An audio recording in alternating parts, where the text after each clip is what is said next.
Hi, everybody. I'm here in the Parliament House on a line to Dr. Robyn Cosford. Robyn, welcome to this program. It's great to see you. Robyn, what about a bit of background on yourself and how you landed here talking to me today? Hi, Russell, and what an honour to be here in incredible times. So I'm a professor of nutritional and environmental medicine. I had been in the nutritional and environmental medicine, functional medicine space for over 35 years. Was a senior lecturer for ACNM, a researcher with the University of Newcastle into chronic fatigue syndrome and autism and ADHD, and had spoken at a number of the international autism conferences, in that regard. So that was really the area I was working with, and a lot of our research in the University of Newcastle was into gut bacteria. So that was what the background was, working in those fields and already quite involved in questions, of course, of children's health. I'm a mother of 5 myself, and because I was working with autism and ADHD, was seeing a lot of what had to be metabolically and temporally associated as vaccine side effects, let's say, vaccine-induced changes. So I was already in that field and looking at those issues, looking at issues of chemicals in the environment, looking at issues of the effect of pharmaceuticals and so on. So as COVID came and the things were being put out, it was not really a surprise to me. As many may or may not know, the doctors who work in the functional medicine field have been being targeted by the government for years. This is not a new thing. Myself, I've had many colleagues over the years who have been investigated and suspended for various things that we could argue about.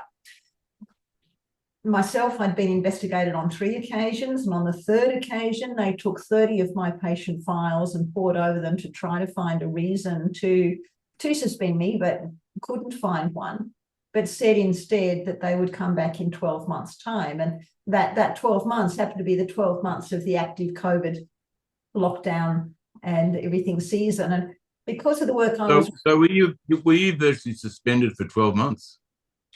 No, I was told that they were going to come back for me in 12 months. So I was on their watch books for 12 months. But because of what I already knew as COVID was rolling out, I recognised what was going on. So most people again now are aware that in March of 21, doctors were sent out, as were other health practitioners, a notification that we were to comply with the government directives, and not just comply, we had to be actively promoting. And any health practitioners, any doctors who weren't actively promoting that would be investigated and suspended. So that was given in March 21. I knew I basically had the year. So I did what numbers of other good Australian doctors have done and been suspended for. I did write ivermectin scripts. I wrote mask exemptions, and where I could find an underlying immune disorder, in all honesty and integrity, I wrote vaccine exemptions because I knew on these people's underlying immune dysfunction that these injections would be a problem. So come December 21, as we were coming to the time when I knew I was going to be, looked at again, I knew there was no point trying to stay in the system, because no questions asked, I was in breach of that directive. I was in open breach of that directive.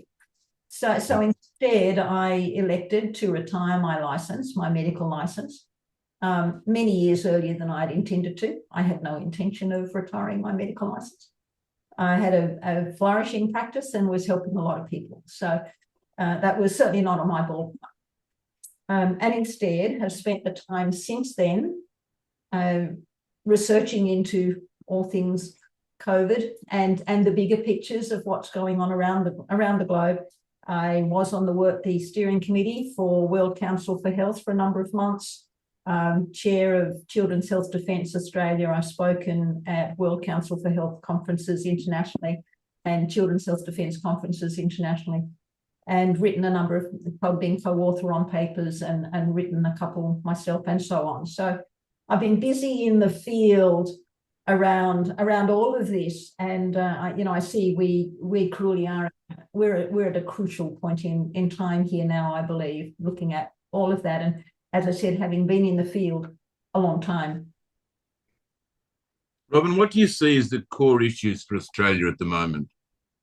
What I see as the core issue is that we in Australia, the people in Australia, have been lied to successively and progressively over many, many years, really going back to about the 1980s and maybe even earlier before that, where what they've been told is that to be healthy, they have to depend on their doctors and on the pharmaceutical industry and do what they tell them and take the drugs that they say. To be safe, they have to be dependent on the government and do everything the government says. And so there's been the lie has been, you cannot take care of your own health. You cannot take care of your own safety. You have to abrogate those responsibilities to these outside authorities. And this is... Yeah, go on. And so this has been developed and increased and increased and increased over the years so that people don't have any idea that they can do that themselves. Robyn, do you think we've been lied to over COVID? Absolutely no doubt about it. Every single step of the way. And it's when the first cases were reported coming out of Wuhan, because I am a researcher, it's part of what I do and how I think. I pulled the original papers that were first published and actually pored over them and read what they were finding in the lungs. I looked at the videos of what was happening. I also overlaid a map, again, because I've been working in functional medicine for many years and looking at the effects of environment on health. I overlaid a map of the first places where COVID was reported in outbreaks, as in Wuhan, Lombardy, New York, and into Europe, Belgium, but overlaid the map of that with the map of the rollout of 5G. And intriguingly, and not really to my surprise because I've been researching this, the maps had a high correlation. So in other words, we're talking, we see these videos of people dropping dead in the streets of Wuhan. We are being told that it's due to a highly infectious virus that had jumped miraculously from the pangolins or the whatevers in the live animal market. Whereas, in fact, what we had was a simultaneous virus with a rollout of a sudden new level of electrification around the globe, with a virus that had a much greater homology with bats that actually came from a cave 200-300 kilometers south of Wuhan, that were the subject of a research by a particular team in a biosecurity level 4 lab right near there. And so we get this series of lies built upon lies, built upon lies. So the public are told it's this dangerous virus that because of these videos that you're seeing of people dropping dead in the streets, it's going to kill anybody. And of course, another very early lie that came out was the lie on the modeling of how many people were going to be affected. Immediately, there were scientists around the globe who wrote back and said, we know this modeling isn't correct. Look at the history of these modelers and how incorrect they've been on other things they have modeled before. But that was taken as the gospel truth. So lie upon lie upon lie. So we're building up. You can see how the powers that be built up in people this incredible background fear. Oh dear, here's this awful new virus that has jumped from animals and it's killing young people. And it's going to have a very, very high case, mortality, and it's going to kill millions and millions around the globe. So they build up this fear. They incorrectly, and we know this as fact, many of the images that were taken out of the so-called overloaded hospitals around the world were falsified. This has been verified. Many of the cases, and this was happening initially in Australia, many cases that were being told were due to COVID were in fact people who'd been hospitalised for other things. They would keep testing for COVID and testing for COVID until finally they get a positive test and then it gets called COVID. That's been verified. the testing they use to say everything is COVID positive, your RT-PCR testing, polymerase chain reaction testing, the very developer of that test, who intriguingly died in June of 19, just before all of this blew up, said himself that this was not a diagnostic test. He said it himself. It's a test designed to detect DNA in things. That doesn't tell you, unless you have it at a very, very low cycle setting, whether that DNA has come from a living virus or whatever else, part of a virus, a dead virus. And so we have this situation where globally these PCR tests were set at a cell cycle cutoff, which is a bit like using a superfine magnifying glass, right? So they used a superfine DNA magnifying glass at such a high cutoff rate that the false positive of this has been verified, and even not long ago, the Portuguese Supreme Court, I believe it was, a false positive rate running around 97%. In other words, for every, at the cell cycle level that we've got it set out in our labs, for every 100 tests that come back positive, 97 actually aren't a true positive if you go back and test them by other methods.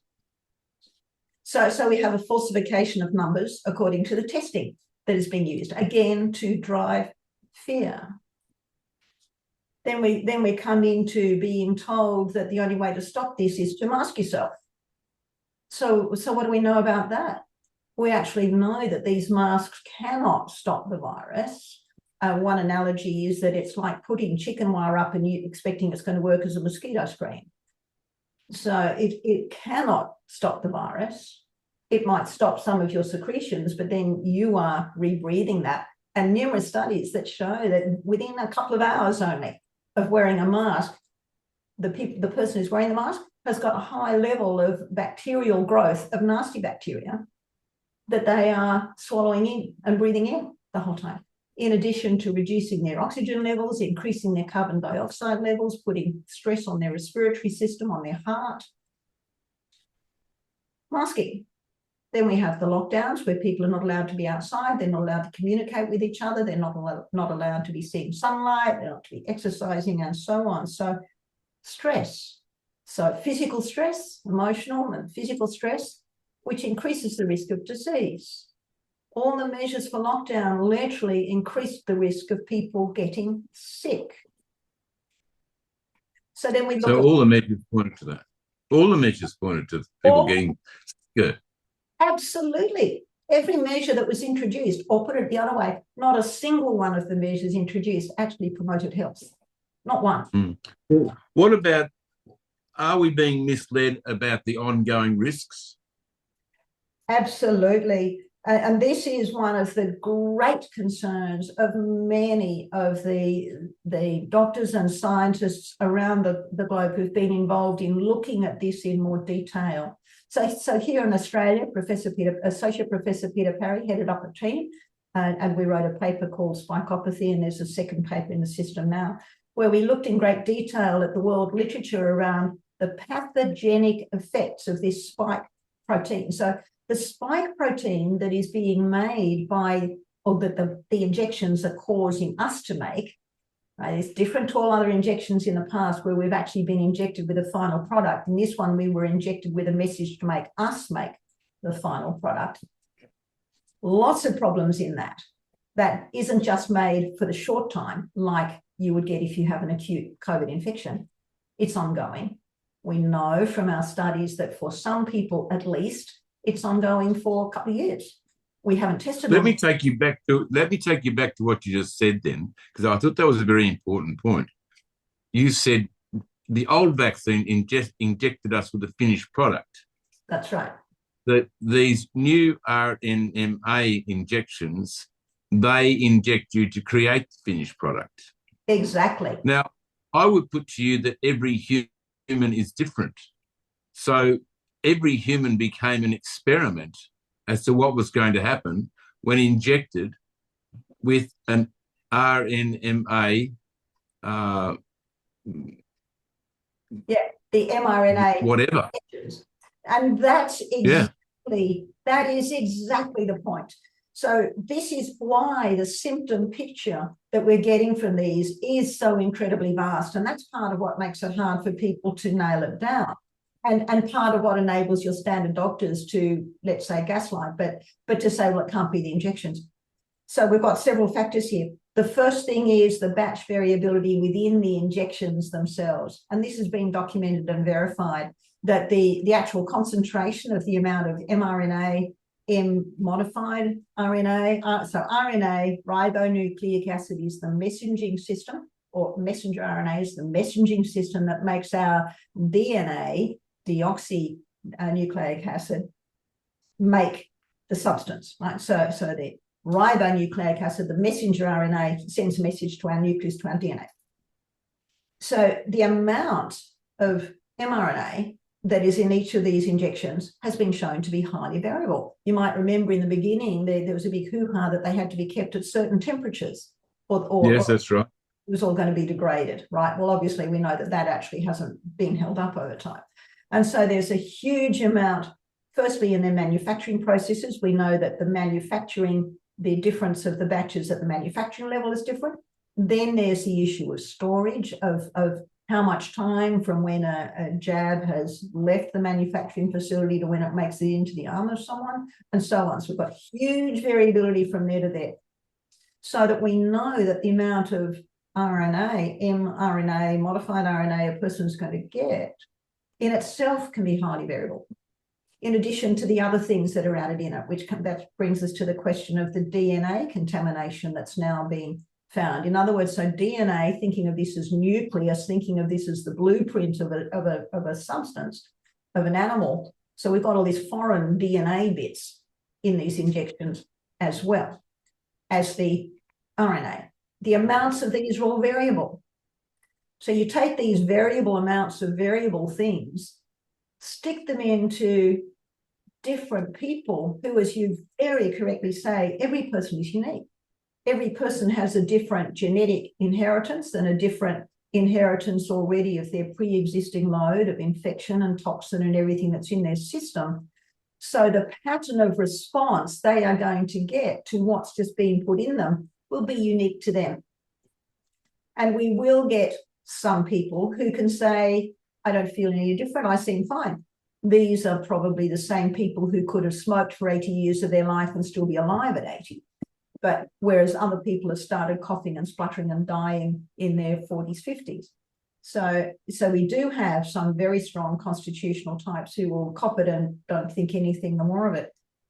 But if you put that into someone who's got genes around autoimmunity, if you put that into someone who's got genes around predisposition to cancer, put that into someone who's got genes around a predisposition to Alzheimer's disease, and this can be a bomb that just suddenly goes off in their system.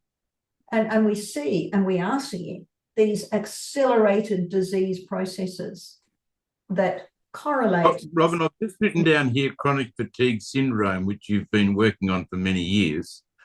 Could it be that the vaccines go to an individual's weakest spot? You have nailed it. That's the simplest takeaway message. Whatever that person's weak point in terms of biochemistry or immunology, whatever their weak point is, because to everyone, in everyone, these injections are causing inflammation. In everyone, these injections are causing a degree of microscopic clotting. In everyone, these injections are causing alterations in the immune system. Those are global effects. But how it manifests in that person, yes, it depends on what is their individual biochemical, immunological weak point. Absolutely. Mm-hmm. How is it that the public hasn't heard all of what you're saying now? Well, I just don't get it. These last 4 years we've been through, and I keep speaking to experts like you and others that I've spoken to this morning that are saying, well, we knew this back in 21. And I'm a member of the public. I didn't know that physicians knew about clotting in AstraZeneca in 2021. They weren't out there warning the general public, they were saying it's safe and effective. Get it into you as quickly as possible. Or what was it? Any vaccine is a good vaccine. That's right.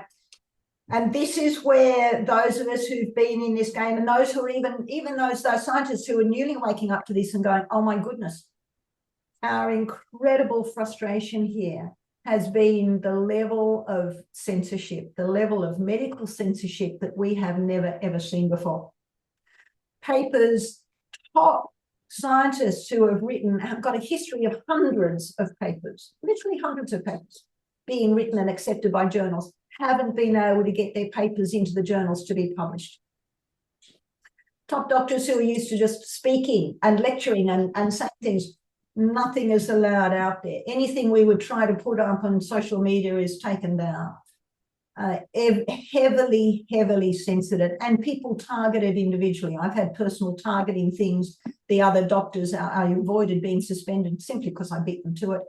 The other doctors who are suspended can't say anything, right? They can't do anything. And so the level of control and censorship in itself took a while for us to get our heads around, because we'd never struck that before. We all expected that if we approached the government, if we approached the health officials with the real data and the real figures, that they'd all go, oh golly, yes, we've made a mistake. Oh dear. But no, that hasn't been the case. Instead, they doubled down, didn't they? They doubled down. They've doubled down on the messaging. They've doubled down on saying that we are all the ones who are the rat bags. We are the ones causing misinformation. We are the ones who need to be, silenced and punished for speaking truth. Well, you had been accepted in your university, appreciated in your university, and you went from a place of high esteem to a rat bag in a year. Yeah. How do your colleagues and your peers explain that? Well, they don't explain it. They just turn their backs on it. Well, I'm glad they weren't in their armed forces under attack. This is the tragedy. And this is what makes, again, those of us who are still on the front line fighting, is what has happened to good old-fashioned integrity? What has happened to good old-fashioned courage? What has happened to good old-fashioned taking a stand? The old thing of, this is my hill and I will die on this hill. What's correct? All of that? Where are the Anzacs? There's been a couple of times in my career when I've said, this is my hill and I'm dying on this hill. And there was a whole lot of people that wished that I had. What can we do from here, Doctor? That is a really good question. Well, where do we go? Where do we go from here? Because I'm, like many others, I'm frustrated that after 4 years, people are still walking around the township where my office is in masks. Mm. Yeah, so they are still not. They're still listening to the government messaging. I still don't know how we can actually get the messages to the public when the government is gatekeeping all the media and all the everywhere else. It's like, how do we actually get it? Now, on a ground level, when you talk to people one-on-one on the ground, most people actually that I speak to on the ground are at least awake enough to say, oh, those injections, no, we're not ever doing another one. And if you ask around, they'll say, oh yeah, so I've been sick since, and actually my sister's been really sick and her husband died. And when you ask around on a one-on-one level, people seem to be able to acknowledge that something's going on, but they're still disempowered. Certainly, I really want to get the message out to people that says, here is a way that you can take back your health. There is a simple framework which has been developed, and you can take back your health, but you have to make the choice to do it. You have to choose to move out of being afraid of these so-called diseases, all of which will get you if you don't take care of your health. If you take care of your health, those diseases aren't a threat to you anyway. Take care of your health well, on the government level, you know, but I do believe it does come down to people needing to choose to take back personal responsibility. We've got to stop abrogating responsibility for everything, for our health, for our finances, for this, for that, for the other, to the government and the authorities. As soon as we do that, we are at their mercy. And the mercy of doctors. Oh, absolutely.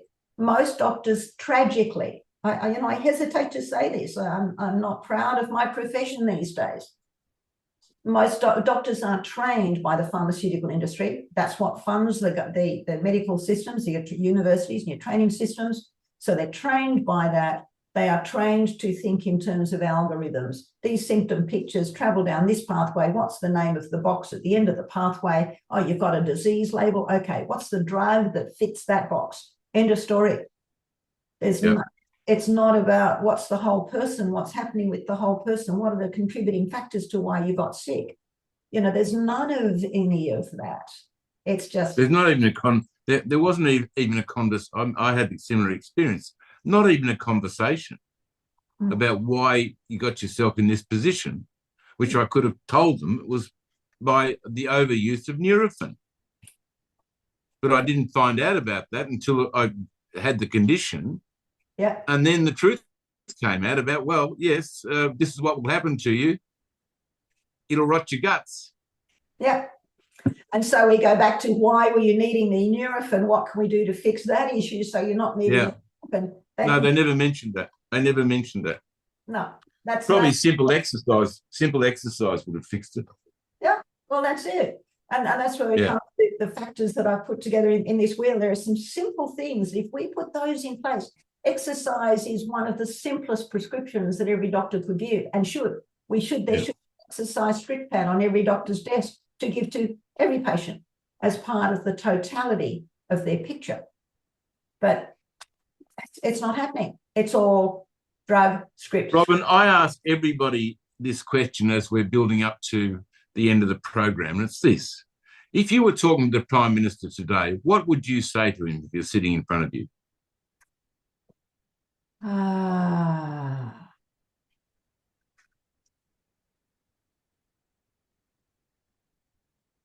Dear Anthony, I appreciate that you are trying the best that you can do. We'll give him credit for trying, I assume that he is. I know you've got many different voices in your ear telling you what you have to do. But most of these voices in your ear are vested interest with money behind them. They do not have the interests of your people at heart. You are the Prime Minister of this country, and we are your people. I would ask you to stop listening to the voices with vested interest and start listening instead to the voices of your people who are crying out to you to listen and crying out to you for help. Crying in the wilderness. Yeah. Dr. Robyn Cosford, thank you. And God bless you for all the work that you've done over these few years and for your self-sacrifice. May you and your family be absolutely blessed as this year proceeds. Thanks for coming on the program. Thank you for everything you have been doing over many years and your faithfulness to still be there. You're a stalwart, and an honour to be here speaking with you today. Thank you, Robyn.